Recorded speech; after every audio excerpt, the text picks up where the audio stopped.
Oke guys, welcome channel to my back. Ya, kita masih dengan video PMPL season 3 ya. Di minggu pertama, hari ketiga. Oke ya, langsung aja kita lihat seperti apa gameplaynya. Kita langsung aja ke gameplaynya ya. Ini udah ada pesawatnya, ada turun. Garis pesawat kita untuk di match Mereka. yang pertama yang tidak bermain, sekali lagi gue ingatkan, Dewa Onyx LL. dan juga Skylight Gaming, mereka tidak bermain di match yang pertama karena ini pertempuran antara A, B, C, dan D. Oke. Ya, kalau kita lihat nampaknya dari tim Geek mengawali tim yang lainnya untuk turun dari pesawat, mereka akan langsung menuju ke Puerto Paraiso. Sementara itu dari Void juga sudah turun, mereka akan menuju ke drop zone-nya. Dari GD ternyata tidak ke Impala, mereka ke arah kiri. Kemanakah mereka akan menuju? EVOS yang kemarin di akhir-akhir hari kedua itu cukup menggila permainan mereka. Mereka mendapatkan poin yang cukup banyak dan mendongkrak posisi mereka di lembar yang pertama. Dan kalau kita lihat di Impala mereka cukup nyaman karena GD tidak turun di kota tersebut. Betul, tapi buat tim-tim yang turun di arah Puerto Paraiso, buat tim yang turun di arah Impala, apalagi di LL, mereka nggak harus buru-buru buat rotasi sih. Karena circle juga menuju ke bagian bawah, condong sedikit ke arah sebelah kanan. Harusnya buat tim-tim yang punya center circle saat ini dari drop zone mereka nggak harus keluar cepat dari tempat mereka. Mungkin ngontrol high groundnya, kayak AE yang biasanya ngambil di atasnya LL tuh, Ya. perantara antara LL dan juga gudang Dewa seberang untuk ngontrol area perempatan sekitar LL-nya juga. Itu biasa diambil sama Alter Ego, atau di bukit kanan yang dari Impala bisa langsung naik ke bukit sekitarnya LL juga. Karena LL lagi jadi bagian tengah kan dari circle yang pertama, dan harusnya dengan circle kayak gini kita bakal intense fight-nya itu di circle 45. Ya, nanti kalau sampai circle akhirnya itu ada di LL, kita akan melihat kembali area-area LL. Rumah-rumah yang di LL itu laku banget karena semuanya pasti akan ngumpul di sana dan pasti akan nahan komponnya masing-masing. Biasanya kalau fight di LL ini lama banget selesainya. Pasti, LL tuh kota banget kan, banyak banget komponnya, banyak banget bangunannya, gedung-gedung tingginya, bahkan nggak sedikit gedung yang bisa dinaikin sampai di rooftopnya. Itu ngebuat kayak kontrol area yang ada di LL tuh bagus banget untuk ditahan lama, apalagi LL ada di tengah-tengah circle gitu. Mungkin perbukitan sih yang bakal menjadi checkpoint atau transit point buat tim-tim lain. Menurut feeling gue sih seperti itu. Betul, kalau kita berpindah ke arah yang lainnya, ini adalah tim 69 yang mana mereka cukup tenang saja, cukup nyaman saja ada di arah Monte. Belum ada lawan kali ini, bahkan belum ada fight yang Belum ada fight yang terjadi. Oh, namun kalau kita lihat nampaknya dari 21 dan juga Aura sudah bisa touchdown di dalam circle. Namun itu dia Auro mendapatkan seorang Jaxi, mantan rekan satu tim, lagi-lagi bertemu dan lagi-lagi melakukan knock. Namun kali ini Jaxi harus tertakedown oleh seorang Auro. Bener-bener yang diomongin Sanskuy terjadi ya. Reunian mantan untuk di Miramar kali ini. Mantan ketemu mantan lagi. Wow, 3 mantan saling bertemu untuk di menit ke-13, di mana Jaxi sudah dibuatkan wall smoke. Kali ini bakal ada follow up dari seorang Jaden berusaha untuk menyelamatkan posisi dari seorang Jaxi, karena dari Aura mereka hanya bertahan dengan 3 pemain mereka. Rosesi sudah dipulangkan. Rosesi bahkan menjadi orang pertama yang dipulangkan ke lobby tadi. Betul sekali, kalau kata orang-orang mah makan ketan pakai ikan asin. Cakep. Yang namanya mantan emang suka nyakitin. Wadaw, berat sekali omongan dari seorang Sanskuy. Dan kalau kita perhatikan dari Yang namanya mantan selalu kontrol di arah nggak gudang semua bata. sih. Ini gudang Nggak bata lah. memang tempat favoritnya Aura sebenarnya. Karena kalau kita lihat dari beberapa momen Aura mendapatkan BBCD, mereka selalu mengontrol di bagian gudang-gudang bata seperti tadi. Kemarin juga mereka di Miramar nyaris mendapatkan BBCD, cuma mereka lebih milih untuk keluar dari arah gudang batanya untuk nge-push ke arah tim Airwolf. Tapi ternyata momennya tidak terlalu tepat karena Airwolf siap dan sigap untuk menyambut kedatangan dari tim Aura. Dari sisi lain ini dia tim pendatang, tim yang memang menyulitkan banyak tim-tim veteran di PMPL. Genesis Dogma Geeks yang kalau kita melihat dari tim Genesis Dogma ini sudah bertemu dengan tim Boom. Hijrah sudah merah tadi HP-nya. Dan kalau kita melihat Nichil akan coba memantau keberadaan dari teman-teman tim Boom kali ini. Yang mana mereka sudah saling berdekatan. Melakukan split 2-2 Boom. Poundbait bersama dengan satu rekannya. Dan di sisi lain Hijrah juga bersama dengan Fokker kalau kita lihat. Betul banget, ini dua tim harusnya udah saling tahu, apalagi ada smoke juga yang dikeluarkan oleh seorang Nichil untuk mengcover dan menutup angle dari arah Boom. Boom sudah mulai melakukan regroup kembali, 3 pemain mereka cukup berdekatan, dan Poundbait sudah mulai ngontrol juga ke bagian bukit depan sana karena ada Bonafide. Sebelah kiri mereka ada Geek Fam. Agak sedikit rumit sebenarnya formasi dari Boom Esports kali ini karena dia tersandwich oleh 3 tim, ada GD, ada Bonafide, ada 69.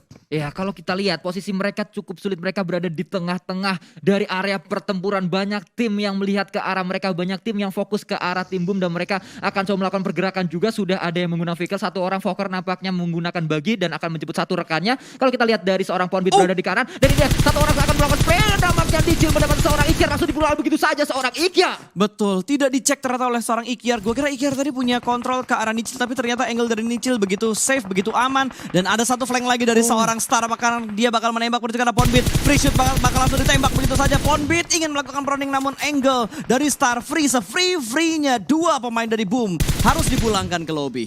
Benar-benar permainan yang cukup rapi, sangat rapi bahkan saya katakan dari Genesis Dogma Gits, di mana dua pemainnya tidak terdeteksi oleh Boom dan dua pemain dari Boom langsung tertakedown begitu saja karena memang tidak mengecek angle shoot dari pemain Genesis Dogma. Betul sekali, GD benar-benar punya kontrol area yang cukup bagus. Bahkan Boom, serigala kita nggak sanggup untuk melihat dan melakukan pengecekan ke semua sisi setup yang dilakukan oleh GD. Dan kalau kita berpindah ke tim lain, kali ini ada Aura yang lagi-lagi bakal melakukan fight di mana No Mercy sudah mulai melemparkan Nits yang menuju ke bagian atas dan mendapatkan satu pemain dari Bonafide. Licin tersungkur begitu saja, lemparan Nits berikutnya bakal langsung dilemparkan ke tempat yang sama. Dua Nits bakal langsung dilemparkan, smoke up sudah mulai dikeluarkan dan No Mercy masih berdansa di bagian satu lempengan yang begitu bagus ini. Dan di sisi lain EVOS, Red Face sudah dipulangkan bertemu dengan tim 21 dan dari Bonafide pun masih dalam posisi mereka saat ini. Ada flank yang juga bakal dilakukan oleh seorang Jaxi perlahan-lahan dan pasti, namun sepertinya belum ada commit push yang akan dilakukan oleh tim Aura kali ini. Dari sisi lain Big Robo bisa mendapat satu orang knock dengan granatnya, namun kali ini Gods akan coba mengontrol area tersebut. Ada satu orang yang melakukan spray dengan ban, namun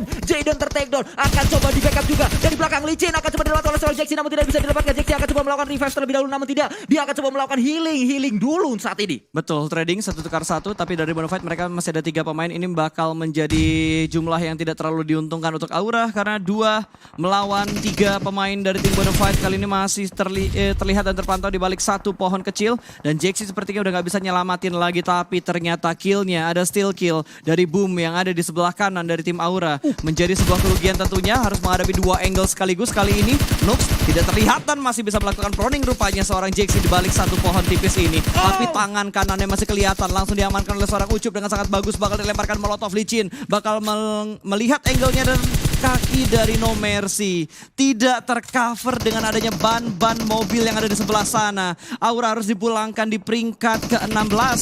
Kalau kita fokuskan kembali kali ini Voin yang sedang mendapatkan tekanan di apartemen. Ya, Voin nampaknya 2 orang tersisa kali ini dari tim Voin, di mana pemain-pemain Aero tiba-tiba melakukan gerbek ke arah satu compound yang terdapat 2 pemain Voin di sana, langsung dipulang begitu saja. Tersisa seorang Debs dan juga Aimbot. Dari 2 apart yang berbeda, 2 komponen yang berbeda. Betul, ini mereka udah nge-split. Di dekat mereka ada Bigetron dan juga ada tim Airwolf, menjadi tempat yang tidak menguntungkan tentunya untuk tim Voin kali ini. Tapi kita bakal fokuskan ke arah Airwolf yang punya kontrol area juga ke arah tim Alter Ego, di mana Badru sudah mulai terspot dan saling melihat antara Badru dan juga Spav. Belum ada tembakan yang begitu komit, bakal mau dimasak.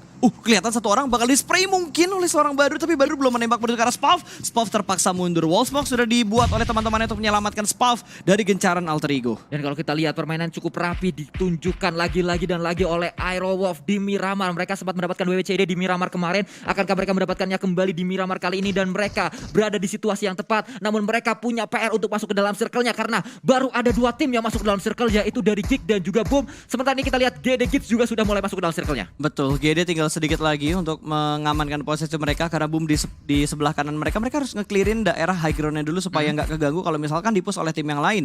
Geek Fam cukup tengah tapi tersandwich sama Boom, tersandwich juga sama tim GD.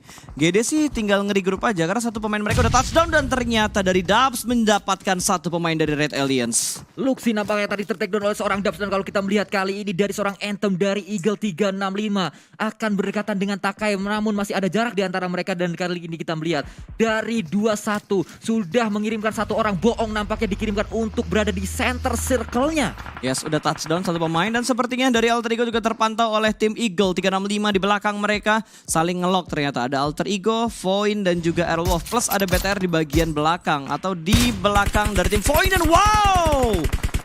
Nice shoot. Super Una dengan karnya headshot tadi. Mendapatkan satu pemain namun hanya sekedar knock. Belum sampai di finish ke arah lobby. Mendapatkan poin. Belum sampai ke arah poin untuk tim Airwolf.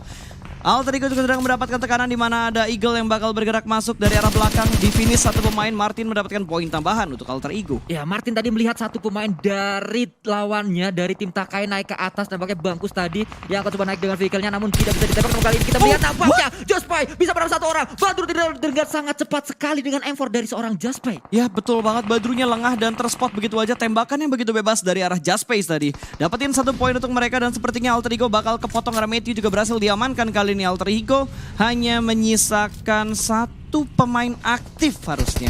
Untuk Alter Ego dan Martin bakal bergerak, Smith bakal bergerak menuju ke arah tim Aerowolf. Bukan sebuah pemilihan yang bagus karena bakal langsung dihabisi begitu saja. Smith langsung dipulangkan menuju ke arah lobby. Kali ini dari Luxi juga berhasil diamankan bertemu dengan tim 69 Aerowolf. Mendapatkan poin tambahan untuk mereka dan Anthem dari Eagle bakal berhadapan dengan tim Aerowolf. Namun tertembak dari sisi belakang ada RRQ. Di steal kill saja, poin kill untuk RRQ diambil oleh seorang Potato ke arah tim Aerowolf. Sementara ini tim Aerowolf sudah mendapatkan 5 poin kill dan mereka masih bisa bertahan di sana. Sangat dekat sekali namun tidak ketahuan posisinya. Akan terus mereka arah depan. Jaspe bisa mendapat satu orang, akan mendapat yang kedua namun dia sangat-sangat low. Dia akan coba menggunakan first aid terlebih dahulu berganti dengan FFP kali ketahuan posisinya dari seorang Jaspe dan langsung dipulangkan oleh seorang Spaoff. Betul, nggak mendapatkan momen ternyata untuk melakukan healing karena dari Aerowolf mereka masih ada 3 pemain aktif untuk mendapatkan dan meretake tempat yang ada di seberang batu mereka persis. Dan kalau kita perhatikan dari GD, mereka cukup dekat dengan Red Aliens, cukup dekat juga dengan tim RRQ. RRQ berada di tengah-tengah circle kali ini. Bukan di tengah-tengah circle, tapi di tengah-tengah pertarungan antara tim-tim yang lagi berburu poin dan Peko berhasil diamankan oleh Nichil. GD bermain cukup percaya diri kali ini. Nate bakal dilemparkan, berhasil memberikan splash damage namun tidak terlalu banyak splash damage yang diberikan ternyata. Dan dari Void juga masih terjebak di bagian blue zone belakang. Liquid tertinggal sendirian berdekatan dengan 69. Ada Joyce yang bakal menutup pergerakan dari seorang Liquid dan untungnya Joyce sudah memberikan smoke untuk menutup angle shoot dari arah GD. Dan kalau kita lihat nampaknya pemain chaos dari banget, GD, iya itu bener-bener ramai banget semuanya, tarik-tarikan untuk masuk ke dalam circle. Dan kita lihat kali ini sangat sedikit ke arah depan. Lagi seorang Boong akan melakukan tapping. Boong sudah ada di center circle-nya, ini sangat enak sekali dari 21 eSport. Yes, dari Void gak bakal bisa kemana-mana lagi, bakal langsung di-tapping sama seorang Bong dengan menggunakan M4-nya dia dan juga Mini yang saat ini akan dia reload. 21 sudah mendapatkan 2 poin kill. Takai pun terhimpit karena satu orang, ada Bangkus yang tertinggal di belakang, sementara 2 pemain lainnya berhasil touchdown untuk masuk ke dalam zona. Dari sisi lain nampaknya Hades bisa mendapat satu orang Microboy di take down. Dan di sisi lain Morph juga, seorang Morph di take down oleh seorang Nox dari Bonafide. Bigetron dipulangkan begitu saja karena Joyce bisa melemparkan granat tadi, maka Joyce juga harus menyusul ke arah lobby. Dari sisi lain kita melihat kali ini prodding dari seorang Jisun akan coba memberikan damage yang cukup besar dan dari 21 eSport menjadi satu-satunya tim yang punya compound. Itu betul kayak di arena pertempuran kali ini tinggal 8 perang dunia tim ya. yang tersisa, bahkan cukup banyak tim yang terkikis untuk dipergerakan 6 ke 7 dari segi zonanya. Kali ini dari Aerowolf, Potato sudah dipulangkan juga. Bonafide sudah berhasil mendapatkan beberapa pemain dari GD kali ini. Bahkan Geek juga join to the fight, tiba-tiba tinggal 7 tim. Karena Boom juga dipulangkan menuju ke arah lobby. Bonafide sudah berada di bagian yang cukup aman, hanya butuh melakukan sedikit pergerakan untuk masuk ke dalam zona. Dan GD lihat, 2 pemain mereka terjebak. Nichil bakal menjaga di angle belakang, tapi Daibot sudah berhasil touchdown ke dalam zona. Ya, Star harus tertidur dari tim DG dan GD maksud saya. Dan kali ini kita melihat nampaknya dari seorang Daibot akan coba menutup itu dulu, melakukan spray ke arah depan dari seorang Zay. Melihat pemain-pemain dari tim EVOS yang masih melakukan proning di sana. Ada Auro yang akan coba melakukan revive ke arah Microboy, akan berhasil di revive. Namun ini sangat-sangat dikontrol angle-nya oleh seorang Zay. Betul, ini kelihatan dikit palanya bakal langsung ditembak lagi. Microboy ke revive harusnya bisa langsung dikenokin sih kalau misalkan dia langsung bangun. Tapi Super Una, itu wow, itu angle yang free-nya dari seorang Voldemort. Dapetin satu pemain dari pemain Aerowolf lah, bahkan langsung dipulangkan menuju ke arah lobby. RRQ mendapatkan tambahan poin, 4 kill sudah mereka kumpulkan kali ini. Wow, dan Takai juga berhasil. Hades dapetin 5 kills. EVOS harus tertunduk di posisi ke-7 kali ini. Sementara dari GD, Daibot masih bertahan di barisan tengah. Di high ground-nya ada Bonafide. Dan di kiri dia ada satu pemain dari Bonafide juga. Daibot bakal langsung melakukan setup smoke untuk menutup angle shoot dari arah high ground-nya. Voldemort berada persis di depan dari Daibot. Ya, Licin harus ter-takedown karena terkena oleh Chisun. Memang 21 eSport sangat-sangat enak posisi mereka berada di high ground juga. Punya compound juga dari seorang Voldemort. Dari Renalre bertahan di sana. Namun Daibot mendapatkan seorang Voldemort yang baru tadi saya katakan itu dia lagi mau ngepron di sana. Ketahuan posisinya oleh seorang Daibot. Dan Daibot sangat baik sekali. Mata elang dimiliki oleh seorang Daibot tampaknya. Ya betul banget, mungkin karena dia udah ngedenger beberapa bunyi tembakan kali ya. Dan Daibot berhasilkah dia dan ternyata berhasil. Tapi satu pemain dari tim Takai bakal menghadapi Zai. Satu orang lagi bakal langsung dikeker scope 6 jarak dekat. Gue yakin dia terkejut karena langsung dekat jarak scope-nya tadi. 4 tim tersisa kali ini, dimana 21 masih berada. 2 pemain mereka di arah satu shake. Dan sepertinya Bonafide tidak bisa bertahan, mereka harus puas di posisi yang keempat. Total killnya 9 mereka kumpulkan. Kali ini tinggal 3 tim, ada Takai, 2-1. Dan terakhir ada tim Aerolwolf di mana Renalre masih menahan tembakan, tidak ingin ikut perang karena Zai bakal dipus oleh 2-1. Bong tahu di mana posisi dari seorang Zai, bakal bergerak kanan dan kiri tapi menunggu follow up dari arah belakang, bermain dan tercover dengan satu gundukan yang ada di depan dia persis. Zai tidak ingin greedy untuk melakukan pick, dia hanya menunggu Bong untuk datang ke arah dia. Zai bakal muncul perlahan-lahan, bakal dilemparkan Nisa, sudah mulai dimasak, bakal dilemparkan dan memaksa Bong untuk naik ke bagian atas supaya bisa ditembakin oleh seorang Zai. Bakal dilemparkan langsung bom yang menuju ke atas, surprise damage sudah diberikan oleh seorang Zai. Namun masih ada follow up dari pemain-pemain 21 sebelah kiri. Cisun bakal siap untuk memberikan backupnya. Tidak ada tembakan dari Aerolwolf. Aerolwolf benar-benar menunggu timing. Bong sudah benar-benar gemes banget ini Zai-nya melihat satu orang dan ternyata Renalre bakal join to the fight. Kali ini bakal menembak menuju ke arah Cisun, tapi Cisun yang berhasil memenangkan fight-nya. What a nice reflex dari seorang Cisun. Zai 1v1 situation. bisa mendapat satu orang tadi dan ini dia 1v1 situation antara Cisun dan juga Zai. Zai bisa mendapat satu orang dari pemain 21 yaitu seorang Boong, akan coba melakukan push ke arah Cisun, akan bisa mendapat seorang Cisun kan, namun Cisun punya dua pilihan, akan langsung nge-push ke arah Zai atau akan coba merevive, namun Zai akan langsung melakukan knock and nampaknya kali ini spray ke arah depan dan itu dia nampaknya Zai bisa mendapatkan clutch, mendapatkan dua orang dari 21 dan winner untuk Takai Sport. Ini chicken WWCD keduanya didapatkan oleh Takai kembali berhasil mendapatkan di WWCD di Miramar juga di hari yang pertama. PMPL season 3 Dengan minggu total pertama, kill yang hari sama, ketiga 10 di kill match mereka pertama. bukukan di 2 kali WWCD di Miramar. Gila, padahal tadi dia tinggal 2 orang, kemudian tinggal 1 orang, sampai akhirnya dia mendapatkan WWCD. Winner chicken dinner. Selamat kepada tim Takai, oke? Itu aja video kita di hari ketiga match pertama ini. Kita bakal lanjut ke match keduanya, atau match ketiga, atau langsung ke match kelima. Pokoknya sekian aja video kita kali ini. See you di next video.